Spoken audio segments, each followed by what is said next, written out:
Handal ang namamatean kan pirang residente sa sarong barangay sa banwaanin presentasyon Camarines Sur tuyong high tide. Ang tubig kaya darakan high tide, minahaloy sumuot nin pirang aldaw asin nalulubog sa tubig ang komunidad. Nasa 55 kaharungan ang vulnerable sa siring na insidente at risk man sumuot ang mga ini sa storm surge asin flash flood tuyong may raot nin panahon.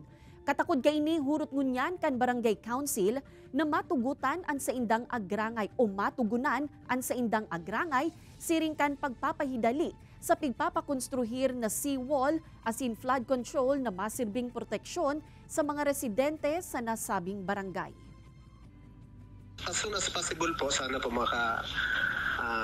kuha kami ng mga funding agencies arog kang DPWH na matawaning pansinin ng problema na ni pagkahitad. And bako sa pagkahitad during typhoons, ito makurusog na kalamidad, lalangkaw talaga ang level ng tubig dito sa maya.